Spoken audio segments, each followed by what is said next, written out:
हर हर महादेव। हमारे चैनल पे आप सभी का स्वागत है। जय श्री राम। कौन से बार का?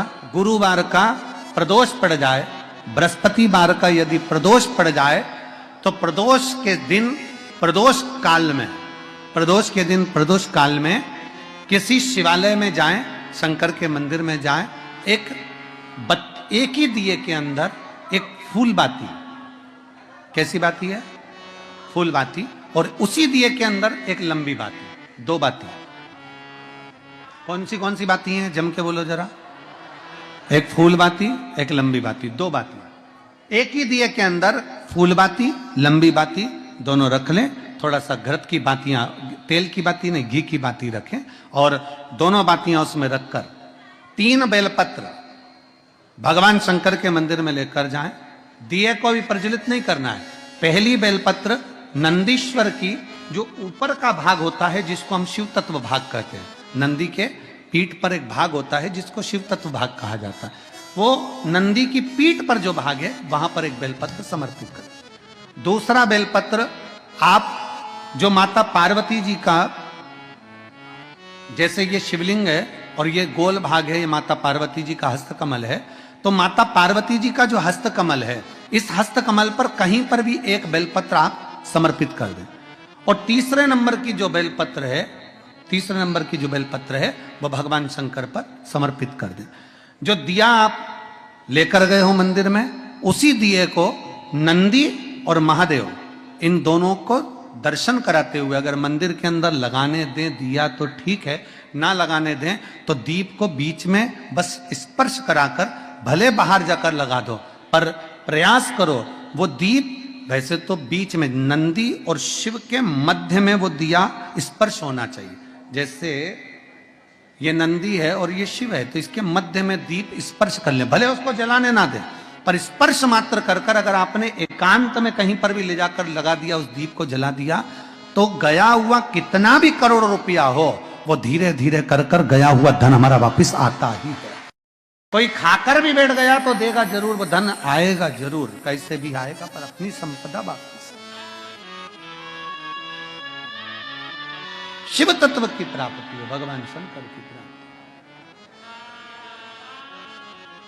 सबका किया है मेरा भी उद्धार कीजिए, उद्धार कीजिए, है त्रिपुंडधारी, है त्रिशूलधारी। आप दिल से जब बाबा से कहेंगे, अपने मन से जब भगवान को प्रार्थना करेंगे, अपने हृदय से जब शिव को पुकारेंगे, क्यों ना मिलेगा। गया हुआ धन केवल चौखट पर स्पर्श मात्र करा था पारो के पुत्र ने, और स्पर्श मात्र करने से उसका पूरा की पूरा किस्मत बाबा ने बदल दिया, उसका भाग्य बदल। देवता भाग्य लिखते हैं और महादेव भाग्य पलट देते हैं।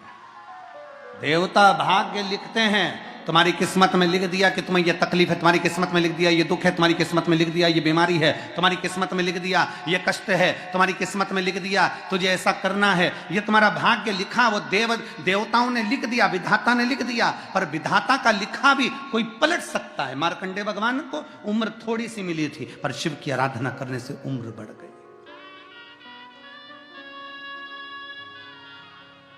लिखा तुम्हारी किस्मत में, जो लिखने वाले ने लिख दिया, पर उसको पलटने की सामर्थ्यता अगर किसी में है, तो मेरे काशी विश्वनाथ के भीतर वो सामर्थ्यता है कि वो पलट सकता है। अकाल मृत्यु वो मरे, जो काम करे चंडाल का, काल उसका क्या बिगाड़े, जो भक्त हो महाकाल का। जो शिव की आराधना करता हो, जो शंकर की आराधना करता हो, जो शिव तत्व में डूबा हुआ हो, जो शंकर की भक्ति में डूबा हुआ हो, जो एक लोटा जल रोज देवाधिदेव महादेव को समर्पित कर रहा हो, जो भगवान शंकर की भक्ति में हमेशा डूबा हुआ हो, भले शिवालय तक ना जाए, परंतु उसके भीतर की मन की गति के अनुसार 21,600 श्वास जो उसके शरीर से रोज निकल रही है, उस 21,600 श्वास में वो परमात्मा का नाम अगर ले रहा है, तो परमात्मा उसको मिल रहा है। कल भी कथा में कहा था कि मंदिर नहीं जा सकते तो उसकी चौखट का दर्शन कर लो। उसके दरवाजे के द्वारपाल वीरभद्र, मणिभद्र और उसके चौखट पर बैठी है भाग्य देवी। शिव महापुराण की कथा कहती है जो शंकर भगवान के, आप कभी अगर मौका लगे तो प्रयास करा करो कि शंकर के शिवालय में जब आप प्रवेश करें, शंकर भगवान के शिवालय में जब आप जल चढ़ाने के लिए जाएं, तो वहाँ जो मुख्य जो गर्भगृह की जो चौखट होती है, गर्भगृह की जो चौखट होती है, प्रयास करना चाहिए कि उस गर्भगृह की चौखट को प्रणाम करना चाहिए। और प्रयास ये भी करो कि गर्भगृह की जो चौखट होती है उस पर लात न रखते हुए आप उस चौखट को लांघने का प्रयास करा करो। चौखट को लांघ, गर्भगृह की चौखट को प्रणाम। अगर आपने दूर से भी शिखर का दर्शन करा है, आप दूर खड़े हो और आपको बाबा विश्वनाथ का दर्शन नहीं हो रहा है, आप दूर खड़े हो आपको महाकाल राजा का दर्शन नहीं हो रहा है, आप दूर खड़े हो आपको ओमकारेश्वर बाबा का दर्शन नहीं हो रहा है, आप दूर खड़े हो आपको भीमा शंकर बाबा का दर्शन नहीं हो रहा है, आप बहुत दूर खड़े हो और मान लो आपको केदारेश्वर बाबा का दर्शन अंदर नहीं हो रहा है, बहुत लंबी लाइन में खड़े हो, तो बाबा की चौखट का अगर दर्शन कर लेते हो, उस पर ध्यान भी लगा लेते हो, तो भाग्य पलट कर ही रहता है, भाग्य पलटता ही है। कोई जल्दी बनता है, जिसने गाली दी है, जिसने अपशब्द कहा है, जिसने ताना दिया है, तुम्हें उसका जवाब नहीं देना है। तुम तो बाबा पर एक लोटा जल चढ़ाते रहो और हर हर महादेव कहते रहो, जवाब तुम्हारा भोलेनाथ खुद समय आने पर दे देगा।